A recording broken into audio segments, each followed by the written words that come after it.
আদম আলাইহিস সালাতু ওয়াস সালামকে আল্লাহ জান্নাতে দিয়ে বলেছিলেন, ফিরে আদম আলাইহিস সালামকে বলছিলেন, শোনো, তোমাকে আমি আল্লাহ বলছি, এই যে একটা গাছ দেখা যায়, ওই গাছের ধারে কাছেও যাইও না, গাছের ফল খাওয়া তো দূরের কথা, গাছের ধারে কাছেও যেও না। হযরতে আদম আলাইহিস সালাতু ওয়াস সালামকে মা হাওয়া আলাইহিস সালাতু ওয়াস সালাম বারবার বুঝাতে লাগলেন, আল্লাহ তাআলা ওই গাছের ফল খেতে আমাদেরকে নিষেধ করেছেন। আবার শয়তান শুরু করে দিল, আল্লাহর সঙ্গে ওয়াদা করেছে কাউকে জান্নাত, কাউকে ভালো রাখবে না। সরাসরি আদম আলাইহিস সালামকে ধোঁকা দিতে পারতেছে না। শয়তান আস্তে আস্তে করে সাপের সুরত ধরে, বিভিন্ন প্রাণীর সুরত ধরে হযরতে হাওয়া আলাইহিস সালামের কাছে দরজায় গেটে গিয়ে জান্নাতের দেওয়ালে গিয়ে কান্না করে। হাওয়া বললেন, তুমি কেন কান্না করো, কি হয়েছে তোমার? শয়তান তার সুরত পাল্টে দিয়েছে। হাওয়াকে বলছে, আমি আমার জন্য কান্দি না, আপনার জন্য কান্দি। আমার জন্য কান্দো? আমার জন্য তো দরদ তোমার, আমি চিনলাম না তুমি কে। আপনি আমার চিনবেন না, বরং আপনার জন্য আমার বহুত দরদ। হযরত হাওয়া জিজ্ঞেস করলেন, কি দরদ বলো তো? আমি এই জন্য কাঁদতেছি, আল্লাহ আপনাদেরকে বানাইয়া জান্নাতে দিছে না? দিছে তো। আল্লাহ দিয়া কি বলছে? ওই গাছের ফল খাইতে বলছে? না না না না, আল্লাহ বলছেন এই গাছের ফল খাওয়াও যাবে না, এই গাছের ধারে কাছেও যাওয়া যাবে না। এই জন্যই তো কাঁদতেছি। কেন? জানেননি, আল্লাহ আপনাদেরকে দুনিয়ায় পাঠাইয়া দিতে চায়।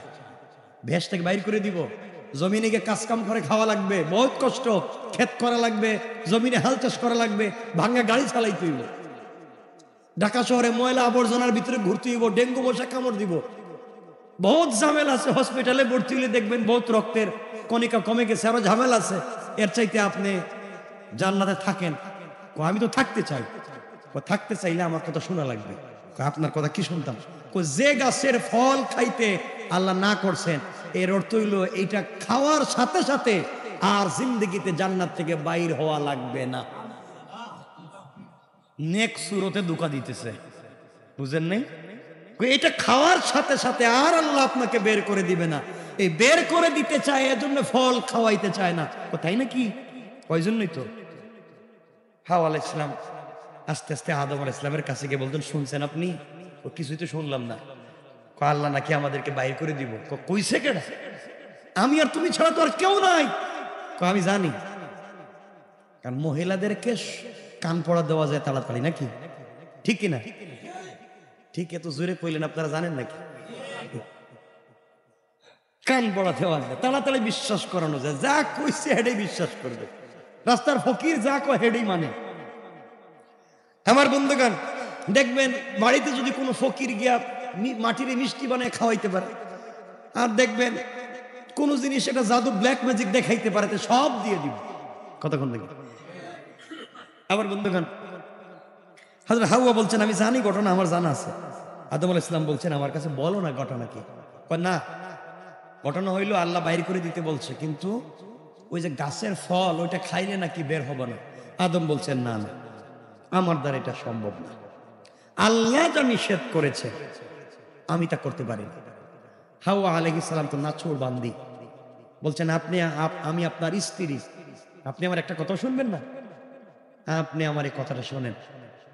শয়তান আবার বুদ্ধি দিল, দেরি হয়ে যেতেছে, কিন্তু যে কোনো টাইমে বাইর করে দিতে পারে, যে কোনো দিন বের করে দিবে, তাড়াতাড়ি ব্যবস্থা করে।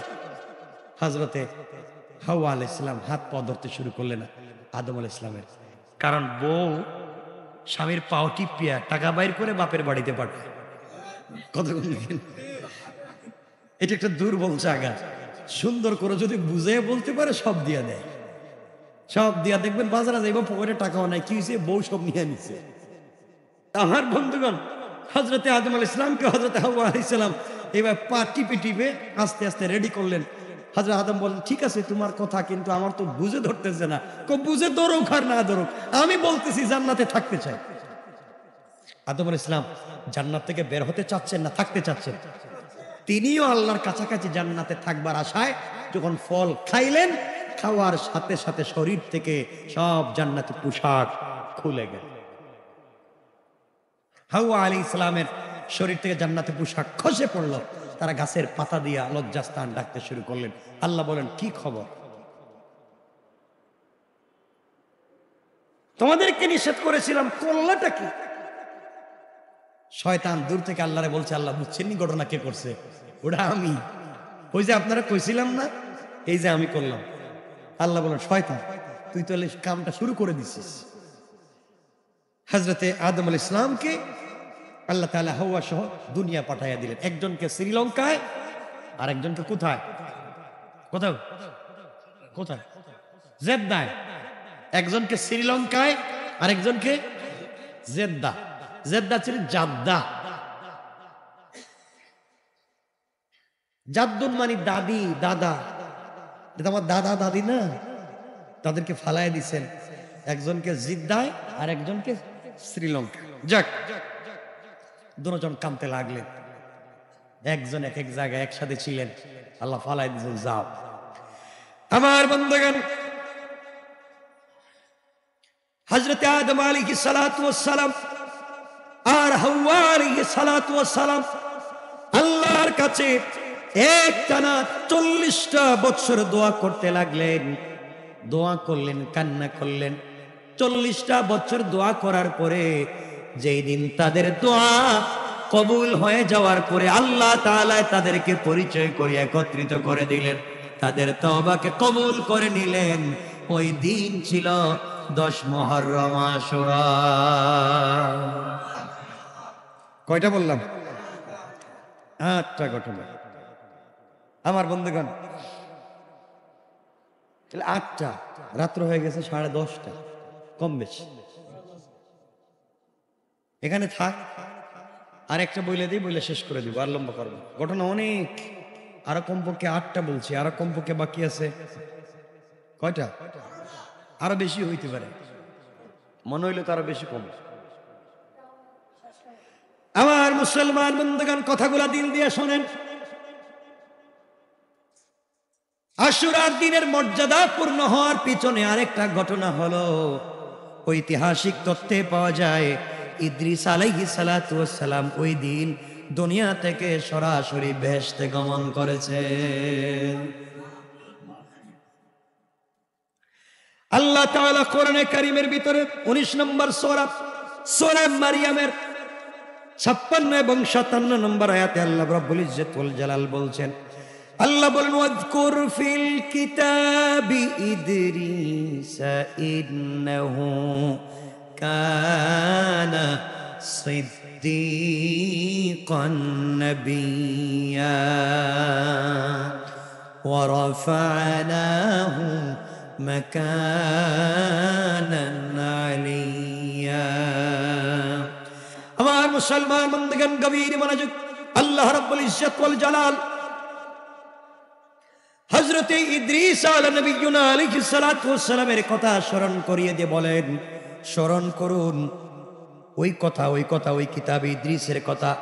ইদ্রিস ছিলেন সত্যনিষ্ঠ একজন নবী। আমি তাকে সুউচ্চ উন্নীত করেছিলাম, উপরে উঠিয়ে দিয়েছিলাম। কোরআন পাকে উচ্চে উন্নীত করার মধ্যে মতভেদ রয়েছে। একটি ব্যাখ্যা এমন পাওয়া যায়, হযরত ইদ্রিস আলাইহিস সালামকে নবুয়ত, রিসালাত আল্লাহ পাকের নৈকট্য দ্বারা উচ্চ মর্যাদা দান করেছেন। তবে উচ্চে বা জান্নাতে উঠিয়ে নেওয়ার বিষয়টি এখানে অস্বীকার করা যায় না। আল্লাহ পাক সর্ববিষয় ক্ষমতাশীল। বয়ানুল কোরআনে এমন পাওয়া যায়, হযরত ইদ্রিস আলাইহিস সালাম আল্লাহর কাছে বলেছিলেন জান্নাত দেখবেন। যেই দিন আল্লাহ তাআলা তাকে জান্নাতে উঠিয়ে নিয়ে গেলেন, ওই দিন ছিল 10 মুহররম আশুরা। সুবহানাল্লাহ বলেন। কয়টা হইছে? 9টা। এরপরের ঘটনা যদি শুরু করি লম্বা হয়ে যাবে। এরপরে হযরতে নূহ আলাইহিস সালামকে প্লাবন দিয়া তার কিস্তি যদি পর্বতে ভিড়েছিল, ওই দিন ছিল 10 মুহররম আশুরা। আপনারা যদি কয়েক মিনিট বসেন বলবো, নাইলে দরকার নেই, আজকে বলো, আরেকদিন বলে দিন। আরে না, 10:30, একটু পরে দেখবেন বাড়ির গেটের তালা মেরে দিচ্ছে, বিপদে পড়ে যাবে, দরকার নেই আজকে। হ্যাঁ,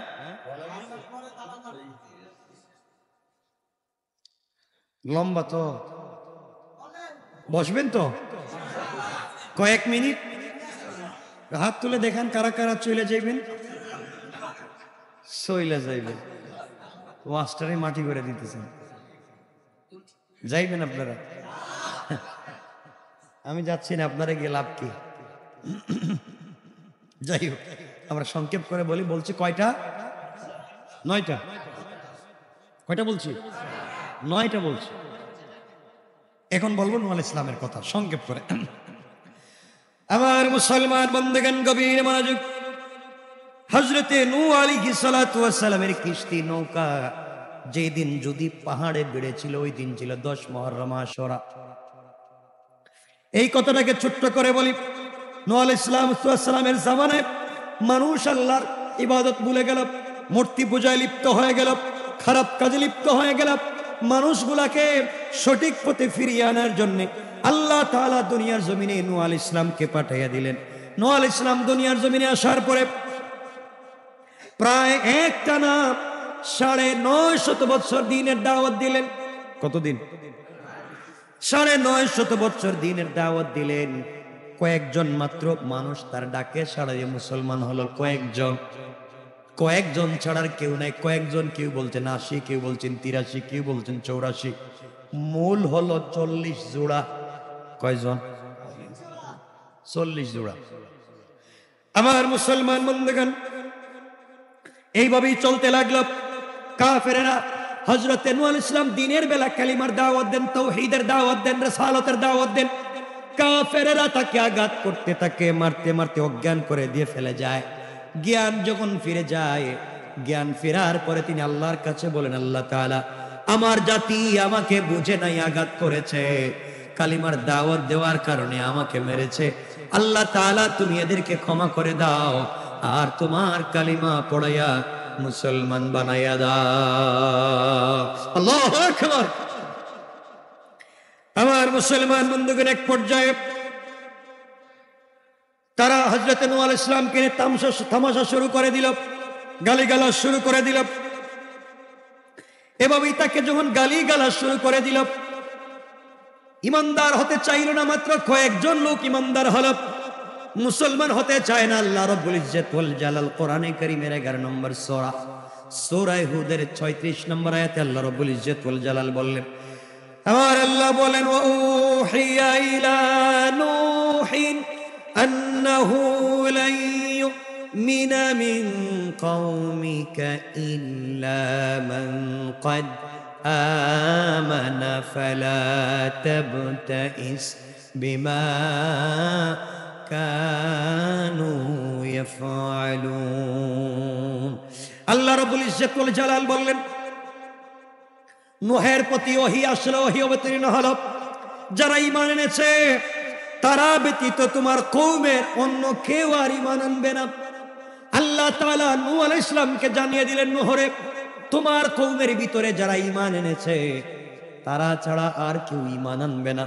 ও নূহ, সুতরাং তুমি তাদের ব্যাপারে দুঃখিত হইও না, মনের ভিতরে টেনশন নিও না। আমি এদেরকে তো দাওয়াত দিয়েছি, 950 বছর কষ্ট করলাম, তারা কি আর দ্বীনের দাওয়াত কবুল করবে না? আল্লাহ বলেন, না, আর কবুল করবে না। এবার নূহ আলাইহিস সালাম চিন্তায় পড়ে গেলেন। আল্লাহ পাক যদি বলেন এদের কপালে হিদায়াত নাই, তাহলে এরা ভয়ঙ্কর বিপদে আছে। আর যখন ঈমান আনবে না, চিন্তায় পড়ে গেলেন। তিনি তাদেরকে উদ্ধার করার জন্য আল্লাহর কাছে দোয়া করতে লাগলেন। আল্লাহর কাছে বললেন, আয় আল্লাহ, এরা যেহেতু আর ঈমান আনবে না, দুনিয়ার জমিনে যত বাঁচবে তত গুনার কাজ করবে। কথা বলেন না? ঈমান যেহেতু আনবে না, দুনিয়ায় যতদিন বাঁচবে গুনার কাজ করবে। আর দুনিয়া যতদিন বাঁচবে, আমি যাদেরকে ঈমানদার বানিয়েছি তাদেরকেও তারা কুমন্ত্রণা দিয়ে বেঈমান বানিয়ে ফেলবে। আয় আল্লাহ, এরা যত সন্তান দুনিয়ার জমিনে জন্ম দিবে, ওগুলাও তো কাফের জন্ম দিবে। এক কথা, এরা যেহেতু ঈমান আনবে না, এরা দুনিয়া যত বেঁচে থাকবে তত ক্ষতি, গুনার পাহাড় হবে, বাচ্চা জন্ম দিবে কাফের। আর যাদেরকে মুসলমান রেখেছি তাদেরকেও বানিয়ে দিবে কাফের। আল্লাহ তাআলা, আমি এদের আর গুনাহ বাড়াতে চাই না, কিয়ামতের দিন আযাব তাদের বাড়াতে চাই না, দুনিয়ার জমিনে হারাম সন্তান জন্ম দিয়ে দুনিয়াকে ধ্বংস করতে চাই না। আল্লাহ তাআলার কাছে তিনি বলতে লাগলেন, আল্লাহ তাআলার কাছে তিনি বলতে লাগলেন, কোরআনে কারীমে 71 নম্বর সূরা নূহের 26 এবং 27 নম্বর আয়াতে আল্লাহ বলছেন, নূহ আলাইহিস সালাম বললেন, وقال نوح رب لا تذر على الأرض من الكافرين ديارا إنك إن تذرهم يضلوا عبادك ولا يلدوا إلا فاجرا كفارا رب اغفر لي ولوالدي ولمن دخل بيتي مؤمنا وللمؤمنين والمؤمنات ولا تزد الظالمين إلا تبارا নূহ আলাইহিস সালাম আল্লাহর কাছে বলছেন, হে আমার রব, পৃথিবীতে কাফেরদের মধ্য থেকে একটি ঘরও তুমি ছেড়ে দিও না। তুমি তাদেরকে ছেড়ে দিলে ওরা তোমার বান্দাদেরকে গোমরাহ করে ফেলবে, জন্ম দিতে থাকবে কেবল গুনাহগার আর কাফের। হে আমার রব, তুমি ক্ষমা করো আমাকে, আমার পিতামাতাকে এবং যারা মুমিন হয়ে আমার গৃহে প্রবেশ করবে তাদেরকে, এবং মুমিন পুরুষ মুমিন নারীদেরকে, আর যারা জালিম হয়ে গিয়েছে তাদের ধ্বংসকে তুমি বৃদ্ধি করে দাও। এই বলে দোয়া করতে লাগলেন। আল্লাহর কাছে একজন নবী দোয়া করলেন, দোয়া কবুল হবে না? কথা বলেন, ভালো মানুষ দোয়া করলে কবুল হবে না? হবে না? হবে। নূহ আলাইহিস সালাম আল্লাহর কাছে দোয়া করলেন, আল্লাহ যারা মুমিন হয়েছে আমাকে, আমার মা বাপকে, মুমিন নর নারীকে তুমি হেফাজত করো, আর যারা হিদায়াত লাভ করবে না এদের ধ্বংস বৃদ্ধি করো। দোয়া করতে লাগলেন, দোয়া কবুল হয়ে গেল, কাফেরদের ধ্বংস হয়ে উঠল অনিবার্য। এক কথায় আল্লাহ পাক সারা দুনিয়া ব্যাপী এক মহাপ্লাবনের কথা নূহ আলাইহিস সালামকে জানিয়ে দিলেন, আর বলেন, নূরে তুমি যেহেতু দোয়া করেছো আমি দোয়া কবুল করে নিয়েছি। মাত্র 40 জোড়া মানুষ ছাড়ার কেউ মুসলমান হয় নাই, তোমার দোয়াকে কবুল করলাম। পুরা পৃথিবীবাসীকে আমি শাস্তা করব। তুমি একটা কিস্তি বানাও, তুমি একটা নৌকা বানাও, এরপরে যা করা লাগবে স্বয়ং করবেন কে? এবার আল্লাহ রাব্বুল ইজ্জত ওয়াল জালাল বলছেন, ওয়াসনাইল ফুলকা বিআয়ুনিনা ওয়া ওয়াহয়িনা ওয়া লা তুখাতিবনি ফিল্লাযীনা যালামু ইন্নাহুম মুগরাকুন। আল্লাহ রাব্বুল ইজ্জত ওয়াল জালাল বললেন, তুমি আমার তত্ত্বাবধানে, আমার ওহী অনুযায়ী, তুমি আমার তত্ত্বাবধানে, আমার নির্দেশে, আমার ওহী অনুযায়ী নৌকা নির্মাণ করো, আর যারা সীমা লঙ্ঘন করেছে তাদের ব্যাপারে তুমি আমার কাছে কিছু বলতে যাইও না। যখন দেখবা পৃথিবীর উপরে আযাব চলে আসছে, তোমার দিলটা তো বড় নরম, উম্মতের জন্য দরদ লেগে যেতে পারে, আমার কাছে দোয়া করতে পারো। খবরদার, সাবধান করে দিয়েছি, দোয়া যেহেতু করেছো কবুল হয়ে গেছে। নৌকা বানাও আমার নির্দেশে, আমার হুকুম পালন করে, কিন্তু কাফেরদের উপরে যখন আযাব আসবে আর তুমি কোনো কথা বলতে পারবা না। আমার বন্ধুগণ, এরপরে হযরত নূহ আলাইহিস সালাম নৌকা বানাতে লাগলেন, কিন্তু তার জাতি, তার কওম, তার সম্প্রদায়ের দুনিয়ার মানুষ বিদ্রুপ করতে লাগলো, আর বলতে লাগলো, কেমন বড় পাগল, শুনছি নৌকা চলে সাগরে, নৌকা চলে নদীতে, আর নূহ আলাইহিস সালাম নৌকা বানায় মরুভূমিতে। এ নৌকা কই চালাইব? বৃষ্টি নাই, পানি নাই, 1000 বছর বন্যা হয় না, এত বড় নৌকা চালাইব কোথায়? হ পাগল, আর তার আল্লাহ পাগল। বলেন নাউজুবিল্লাহ। উপহাস করতে লাগলো। আল্লাহ বলেন, ওয়াসনাউল ফুলকা ওয়া কুল্লামা মাররা আলাইহি মালাউম মিন কওমিহি সাখিরু মিনহু ক্বালা ইন তাসখারু মিন্না فإنا نسخر منكم كما تسخرون। তিনি নৌকা বানাতে লাগলেন। যখন তার কওমের প্রধানেরা তার কাছ দিয়ে অতিক্রম করে, নূহ আলাইহিস সালামের সঙ্গে তারা উপহাস করে, তোমরা আমাকে নিয়ে আমার আল্লাহকে নিয়ে উপহাস করো রে, আমাকে গালি দাও, আমার আল্লাহকে নিয়ে ঠাট্টা মস্করা করো। এমন একটা দিন সামনে আসতেছে যেই দিন আমি আর আমার আল্লাহ তোমাদেরকে নিয়ে বিদ্রুপ আর মস্করা করব। আল্লাহু আকবার। তোমরা আমাকে নিয়ে, আমার আল্লাহকে নিয়ে মস্করা করছো, তুচ্ছ তাচ্ছিল্য করছো, আর বলছো এই মরুভূমিতে নৌকা কোথায় চালাবো। তোমরা খবরদার, তোমাদেরকে বলে দিচ্ছি, সামনে এমন একদিন আসছে যেই দিন তোমাদেরকে নিয়ে আমরাও বিদ্রুপ করব, দেখবে নৌকা কই চালাই। আমার বন্ধুগণ, চলতে লাগলো। তিনি বলতে লাগলেন, শোনো, অদূর ভবিষ্যতে তোমাদের উপর একটা তুফান আসতেছে, আযাব আসতেছে, ধ্বংস করে দিবে। এরপরে যে ঘটনা ঘটলো, এটা একটা রুচি বুদ্ধির ব্যাপার ছিল, রুচির উল্টা একটা ঘটনা তারা ঘটায় দিল। হযরতে নূহ আলাইহিস সালাম নৌকা বানাতে লাগলেন। নৌকা বানাতে বানাতে নৌকা বানালেন 3 তলা। কয় তলা? কয় তলা? 3 তলা নৌকা বানালেন কাঠ দিয়া, সুন্দর করে করে। আল্লাহর কাছে বলছেন, আল্লাহ নৌকার কাঠ পাবো কোথায়? আল্লাহর কাছে কাঠের কথা বলছেন, কাঠ আসে, হাত লাগায়, নৌকা হয়ে যায়। এ তো আসতে বলেন আমার বন্ধুগণ। কাফেররা বিদ্রুপ করতে লাগলো, বলতে লাগলো, কিরেন ন প্লাবন আসবে, নৌকা চালাইবা 3 তালা, দেখি আমরা ডুবে মারা যাব এই মরুভূমিতে। তুমি কেমন পাগল হয়েছে? পাগল রে আল্লাহ কেমন নবী বানাইল? নাউজুবিল্লাহ বলেন। তারা নৌকা বানানো সমাপ্তির অপেক্ষায় ছিল। নৌকা বানানো যখন সমাপ্ত হয়ে গেল, তারা তামাশা করবার জন্য, বিদ্রুপ করবার জন্য নূহ আলাইহিস সালামের নৌকায় দলে দলে দলে দলে গ্রুপে গ্রুপে এসে তারা এখানে মল ত্যাগ করতে লাগলো, টয়লেট করতে লাগলো। মানে নাউজুবিল্লাহটা বলতে পারলাম। আস্তে আস্তে করে পুরা 3 তলা নৌকা ভরে ফেলাইছে, অবস্থা খারাপ। কত বড় বেইজ্জতি চিন্তা করেন। এভাবে কিছুদিন চলে গেল। কয়েকদিন যাওয়ার পরে নূহ আলাইহিস সালাম আল্লাহর কাছে বলছেন, আল্লাহ ব্যাপার কি? নৌকায় তো কোনো জায়গাই নাই, এই নৌকা কেমনে চালাবো? আল্লাহ রাব্বুল ইজ্জতুল জালাল বলে দিয়েছেন কোরআনে কারীমে, যারা কৌশল করে দিন নিয়ে, আল্লাহর কৌশল তাদের কাছে আর বড়, তারা জানে না আল্লাহ কেমনে কৌশল করেন। আর আল্লাহ কোরআনে কারীমে বলছেন, ওয়া মাকারু ওয়া মাকারাল্লাহ ওয়াল্লাহু খায়রুল মাকিরিন।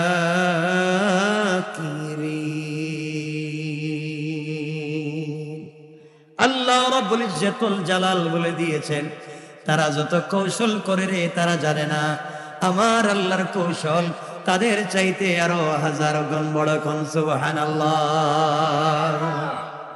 তারা তো পুরো বলে দিয়েছে। কিছুদিন যেতে না যেতেই তাদের শরীরে দেখা দিল কুষ্ঠরোগ। কি রোগ? পুরা দুনিয়ায় কুষ্ঠরোগ হয়ে গেল। যত মলম লাগায় আরো বাড়ে, ডাক্তারের কাছে গেলে বাড়ে, রোগ কমে না, পুরা শরীর গা হয়ে গিয়েছে, দুর্গন্ধ হয়ে যাচ্ছে সবার, মানুষ মরে যায়, বাঁচবার কোনো পথ নাই। এত বিপদে আছে, এরপরেও রাত্র হয়ে গেলে এই নৌকায় গিয়ে টয়লেট করতে তাদের বাধা নাই। চিন্তা করছেন কত বড় শয়তান। এইভাবে একজন মারাত্মক কুষ্ঠরোগী টয়লেট করার জন্য, যখন মল ত্যাগ করার জন্য নৌকায় গিয়েছে, পা পিছলে একবারে হেড অফিসের নিচে, একবার নিচে গেছে। যখন বের হইছে ওখান থেকে, তার পুরা শরীরটা ময়লায় ভরা। চিন্তা করলো ঘটনা কি? এমন বিপদে পড়লাম, বাড়িতে যাই। তাড়াতাড়ি বাড়িতে গিয়ে যখন গোসল করেছে, গোসল করবার পরে তাকাইয়া দেখে তার শরীরের কোথাও আর কোন কুষ্ঠরোগ নাই। আল্লাহু আকবার। আল্লাহ লাগাই দিলাম, ইন্না কাইদাশ শাইতানি কানা যায়িফা। তাদের কৌশল তো আমার কাছে দুর্বল, মানে আমি দিলাম সিস্টেম করে, দেখি কই যায়। সকাল হয়ে গেল, তাকায় দেখে শরীরের রোগ নাই। কত ঔষধ খাইলো, কত ডাক্তার দেখাইলো, কত মলম লাগাইলো, কোনো রোগ যায় না। হেড অফিস থেকে আসার পরে দেখা যায় সুস্থ, পুরা সুস্থ। পাবলিক জিজ্ঞাসা করে ঘটনা কি? তুই না অসুস্থ ছিলে, সুস্থ হলে কেমনে? সে বলল গতকালকে রাত্রে এই ঘটনা ঘটেছে, এখন এই হইছে। এরা বলছে তাইলে বুঝতে পারছি জানার বাসে না আমরাও যাই। সবাই যেতে লাগলো, কেউ ভিতরে ঢুকে, কেউ বালতি দিয়া বাড়িতে আনে, সবাই শরীরে দিতে লাগলো। বরকত তাবারুক মনে করছে, তাবারুক তাবারুক মনে করে দিতে লাগলো। সবাই সুস্থ হতে লাগলো। যেই দেহ সুস্থ হয়, মানুষের আবেগ বেড়ে গেল, এটা কে কার বাড়িতে কাড়াকাড়ি করে আনবে তা নিয়ে এখন মারামারি। আল্লাহ কয় তোমরাই বলছিলা, তোমরাই নিয়ে যাও। আল্লাহু আকবার বললেন না? এটা আল্লাহর কৌশল, এটাই আল্লাহ এটাই করে। আল্লাহ যখন ধরে এভাবেই ধরে। এই যে মুসা হযরতে নূহ আলাইহিস সালাম বলছিলেন না, আমরাও মস্কারা করব, আমরাও বিদ্রুপ করব, তোমরা এখন করতেছো, আমি আর আল্লাহ বিদ্রুপ করব। এখন বিদ্রুপ চলতেছে। সবাই আনতে লাগলো, যে আনে, যে তার বডিতে দেয় উপকার হয়। আল্লাহ বললেন এখন নিজেরা নিজেরা মাথায় দাও। চলতে লাগলো, সব আনা শেষ হয়ে গিয়েছে, কিন্তু এখনো রোগী বাকি আছে। কি বাকি? এখন কি করা যায়? এখন ভালো করে ধুইয়া মুইছা জিব্বা দিয়ে চাইটা পরিষ্কার করতেছে। আল্লাহ বলেন দেখছো নি সিস্টেমটা কেমনে করলাম। হেরাই বলছিল আর ফিরি ফিরি তুমি নৌকা বানাইলে তো ধোয়া লাগে, আমি ধোয়া ব্যবস্থা করে দিলাম। সুবহানাল্লাহ বললেন না? দেখছেন নি আল্লাহ কেমনে মস্কারা করতে পারে। আল্লাহু আকবার, আর জোরে বলেন না আল্লাহু আকবার। আমার বন্ধুগণ, পুরা নৌকা পরিষ্কার হয়ে গেল। আল্লাহ বলছেন নূহ আলাইহিস সালাম হইছে নি কারবার? কল এখন ভালো হইছে, খুব পরিষ্কার, খুব পরিষ্কার। আমি 40 জন 80 জন লোক দিয়ে এটা সম্ভব ছিল না, এরা সব কাসাইরা বলাইছে। আল্লাহ বললেন একদিন রাত্রে মুসা, কিছুদিনের ভিতরে বন্যা আসতে পারে, কিছুদিনের ভিতরে বন্যা আসতে পারে। আমার মুসলমান বন্ধুগণ, নূহ আলাইহিস সালামকে আল্লাহ বললেন তোমার কিস্তিতে আরোহণ করার সময় চলে এসেছে। সূরা হুদের 11 নম্বর সূরা 40 নম্বর আয়াতে আল্লাহ রাব্বুল ইজ্জত ওয়াল জালাল বললেন কুল নাহমিল ফিহা মিন কুল্লি যাওজাইনি ইসনাইনি ওয়া আহলাকা ইল্লা মান সাবাকা আলাইহিল কওল ومن آمن وما آمن معه إلا قليل। আল্লাহ রাব্বুল ইজ্জত ওয়াল জালাল বললেন তুমি নৌকায় উঠিয়ে নাও প্রত্যেক শ্রেণীর যুগলের 2টি জোড়ায় জোড়ায়, আর যাদের বিরুদ্ধে আযাবের পূর্ব সিদ্ধান্ত হয়েছে তাদেরকে তুমি উঠিও না। তোমার পরিবার পরিজনের মধ্য থেকে যারা ঈমান এনেছে তাদেরকে উঠাও। তাহলে বোঝা গেল ঈমানদার যারা তারাই পরিবার, আর যারা ঈমান আনে না তারা নিজের পরিবারভুক্ত হতে পারে না। হযরত নূহ আলাইহিস সালাতু ওয়াস সালাম 3 তলা কিস্তির 3য় তলায় উঠালেন মহিলাদেরকে, 2য় তলায় উঠালেন পুরুষদেরকে, আর একবারে আন্ডারগ্রাউন্ডে নিচতলায় উঠালেন হিংস্র প্রাণীদেরকে। আজ কোনো প্রাণী মারামারি নাই। সিংহ সিংহের লাইনে, বাঘ বাঘের লাইনে, ভাল্লুক ভাল্লুকের লাইনে, যার যার লাইনে লাইনে জোড়ায় জোড়ায় উঠতে লাগলো। কেউ কারোর সাথে মারামারি নাই, সবাই উঠে গেল। সবাই যখন উঠে গেল, উঠে যাওয়ার পরে স্রোতের মতো পানি ফেটে, মাটি ফেটে, ভূমি ফেটে পানি বের হতে লাগলো। আসমান থেকে বৃষ্টি পড়তে লাগলো, বন্ধ হয় না। এত বৃষ্টি পড়তে লাগলো, সমস্ত দুনিয়াবাসী মরে যেতে লাগলো, কেউ বাঁচে নাই। সব যখন মরে যেতে লাগলো, 40 জোড়া মানুষ আর কিছু জীব জন্তু ছাড়ার কিছুই নাই। আস্তে আস্তে করে যখন কিস্তি বাঁচতে লাগলো, বাঁচতে বাঁচতে 40 দিন পরে, 40 দিন অতিক্রান্ত হয়ে গেল।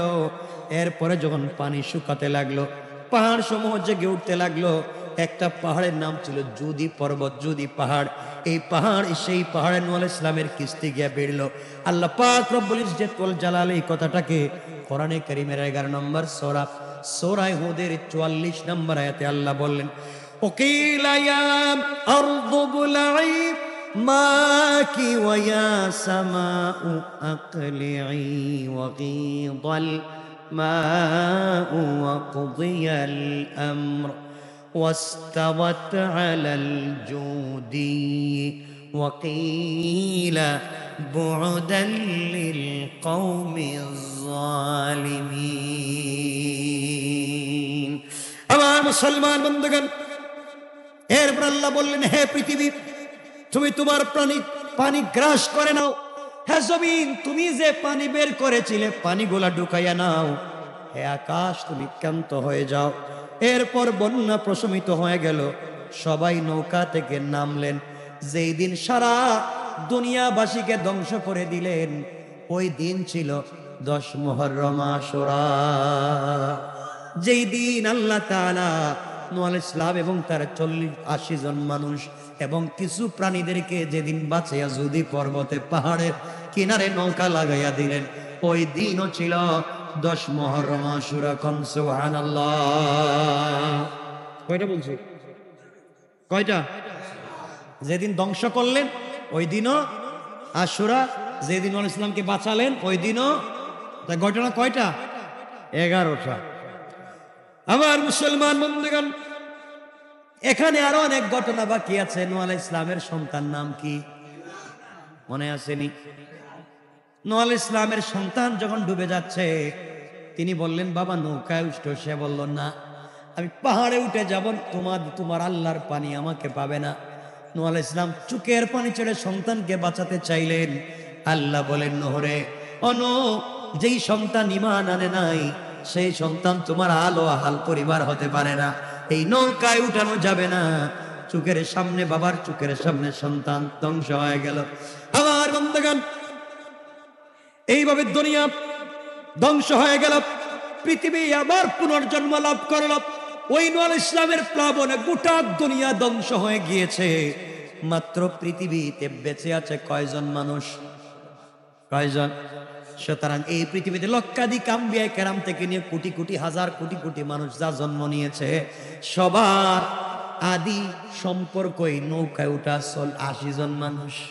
কথা বুঝেননি? এই নৌকায় যারা ছিল, এদের থেকে আজকের এই মানুষগুলার জন্ম। আমার মুসলমান বন্ধুগণ, এরপরের ঘটনাগুলো আরো ভয়ঙ্কর। আল্লাহ রাব্বুল ইজ্জত ওয়াল জালাল বলতে লাগলেন, আল্লাহ এই ঘটনা দিয়ে কি বলতেছেন? আল্লাহ বলেন, فأنجيناه وأصحاب السفينة وجعلناها آية للعالمين। আল্লাহ রাব্বুল ইজ্জত ওয়াল জালাল বললেন, আমি নূহ আলাইহিস সালামকে এবং কিস্তিতে যারা আরোহণ করেছিল তাদেরকে রক্ষা করলাম এবং বিশ্ব জগতের জন্য এই কিস্তিকে করলাম একটা নমুনা। পড়েন সুবহানাল্লাহ। আল্লাহ বুঝাইয়া দিতে চাইলেন, আমি যদি বাঁচাইয়া দিতে চাই, পুরা পৃথিবী ধ্বংস হয়ে গেল, আমি যাকে বাঁচাতে চাইব কেউ তাকে ধ্বংস করতে পারবে না। আমার বন্ধুগণ, কথা সংক্ষেপ করতেছি, আর লম্বা করতে চাইবো না। মনোযোগ দিয়ে 1-2 মিনিটের কথা শুনেন। সব শেষ, নৌকা এখনো আছে পৃথিবীতে। কিছুদিন আগে আপনারা শুনেছেন তুরস্কের বিজ্ঞানীরা নৌকাটা পেয়েছে এবং পরীক্ষা নিরীক্ষা করে দেখেছে কোনো মেডিসিন ছাড়া এই নৌকা আগে যেভাবে ছিল আল্লাহ এভাবে রেখে দিয়েছে।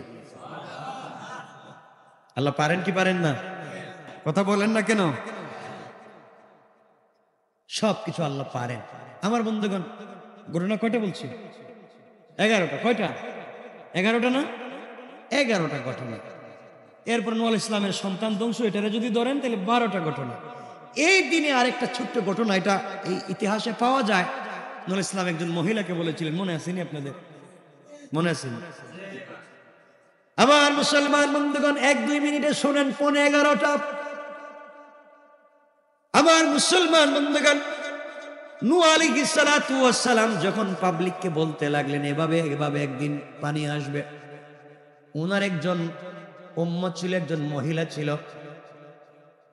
ইতিহাসে পাওয়া যায়, এতটুকু আমি বলতে পারি, আর কিছুই না।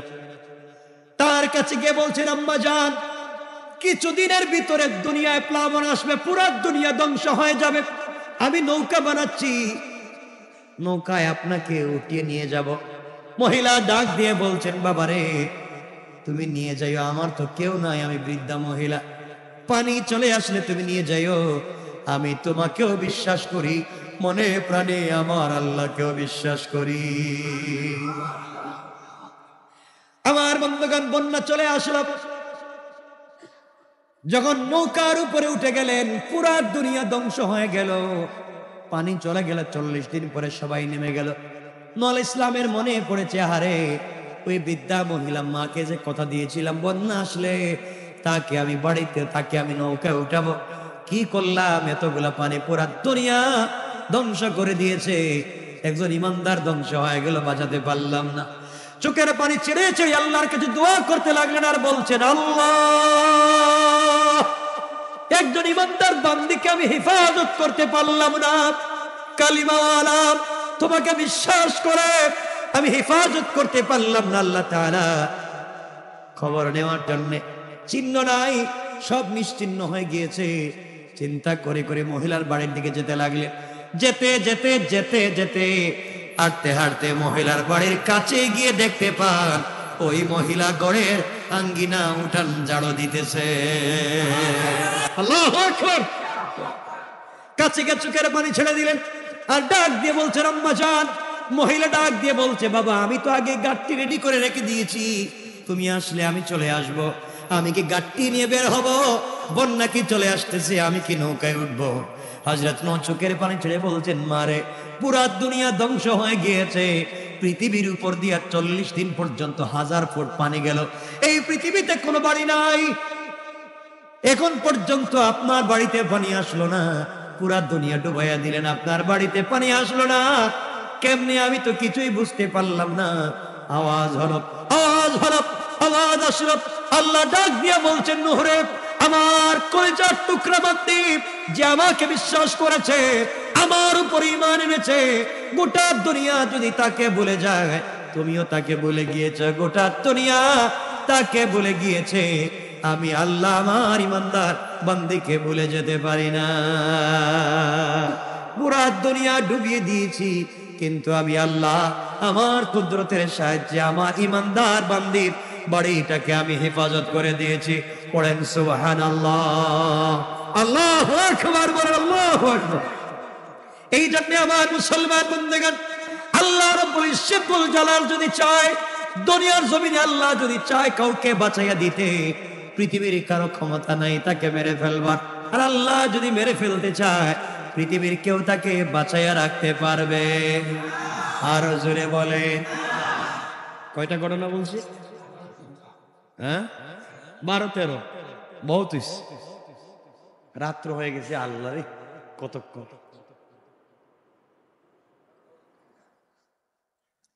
লম্বা করতে চাই না, আমার জন্য দোয়া চাই, আপনাদের জন্য দিল থেকে দোয়া থাকবে। আমি তো দোয়া করি আপনাদের জন্য, বসেন, মোনাজাত করে যান। আমি আপনাদেরকে দিল থেকে ভালোবাসি, এটা বুঝেননি আপনারা? আস্তে আস্তে কইলেন কেন? অনেক ভালোবাসি আপনাদেরকে। কিছু মানুষকে এতটুকুন ভালোবাসি, এদের চেহারা চোখে পড়লেই দিল থেকে দোয়া আসে। আমি সবসময় আপনাদের জন্য দোয়া করি, আপনারা আমার জন্য দোয়া করবেন। আমি বলেছি আমার একটা তাকাজা আছে, জায়েজ মাকসাদ। এই মাকসাদ আমার ব্যক্তি স্বার্থে না, এটা দ্বীনের স্বার্থে একটা মাকসাদ আছে। আল্লাহ পাক যেন আমার এই মাকসাদকে দ্বীনের স্বার্থে কবুল করেন। আল্লাহ যেন আমি একটা ছোট্ট মাদ্রাসা এতিমখানা শুরু করেছি, আল্লাহ যেন এটাকে কবুল করেন। পুরা দুনিয়াকে, পুরা দেশবাসীকে, আমার নারিন্দা, দুলেখাল, আমার দক্ষিণ মহসিন্দি, ওয়ারি, এই দয়াগঞ্জ, এই পুরো এলাকা মিলে, পুরো এলাকায় নারিন্দা বৃহত্তর এই পুরান ঢাকার সব মানুষকে আল্লাহ পাক যেন কবুল করেন। আমাকে যারা ভালোবাসে, আমাকে যারা ভালোবাসে না, আমি যাদেরকে চিনি, আমি যাদেরকে চিনি না, আল্লাহ যেন সবাইকে কবুল করেন। ভালোবাসার বিনিময় যেন দুনিয়ায় দান করেন। দোয়া করবেন তো আমার জন্য? এতটুকুন বলবেন যে আমি একটা জায়েজ মাকসাদ দ্বীনের স্বার্থে, আল্লাহ যেন আমার এটা পুরা করে দেয়। আমি চাই আল্লাহ যেন পুরো দুনিয়ায় দ্বীনের কাজকে বেগবান করে দেয়, নিঃস্বার্থভাবে, কাউকে আঘাত করে নয়, কাউকে গালি দিয়ে নয়। আর জানি না কে কতদিন থাকতে পারবো, কত জায়গায়। আমরা আশা করবো আল্লাহ পাক যেন 30 পারা কোরআনের তফসিরকে, 30 পারা কোরআনের ফুল তফসিরকে আমাদের এখানে বসে বসে 30 পারা কোরআন শুনবার তৌফিক দান করেন। আমি যেন বলতে পারি, আপনারা যেন শুনতে পারেন। মোটামুটি 8 বছর থেকে তাফসীর শুনতেছেন এমন কয়জন আছে? মাশাআল্লাহ, মাশাআল্লাহ, অনেক, আলহামদুলিল্লাহ, অনেকই তো দেখতেছি। দীর্ঘ 8 বছর থেকে ধারাবাহিক শুনতেছেন, আরো আছেন অনেকে। আল্লাহ আমাদের সবাইকে কবুল করুক। আগামী তাফসিরে আপনারা সবাইকে নিয়ে আসবেন, 2-4 জন করে নিয়ে আসবেন ইনশাল্লাহ। পারবেন না ইনশাল্লাহ? আল্লাহ আমাদের সবাইকে কবুল করে নি। সকলে জুড়ে বলেন আমিন। আপনাদের কাছে দোয়া চাই, আপনারা আমার জন্য দোয়া করবেন, আপনাদের জন্য দিল থেকে দোয়া থাকবে। আবারও বলছি, আমার তাকাজার জায়েজ মাকসাদের জন্য দোয়া করবেন। আল্লাহ যেন আমাদের এলাকাকে শান্তিতে রাখে। আমাদের কাউন্সিলর, আমাদের প্রিয় ভাই সারওয়ার হাসান আলো ভাই, তিনি অসুস্থ, আমেরিকা চিকিৎসার জন্য, তার জন্য দোয়া করবেন। আমরা চাই আল্লাহ পাক যেন সবাইকে সুস্থ করে দেয়, আমাদেরকে ভালো রাখে। আল্লাহুম্মা সাল্লি আলা মুহাম্মদ ওয়া আলা আলি মুহাম্মদ কামা সাল্লাইতা ওয়া সাল্লামতা আলা ইব্রাহিম ওয়া আলা আলি ইব্রাহিম ইন্নাকা হামিদুম মাজিদ।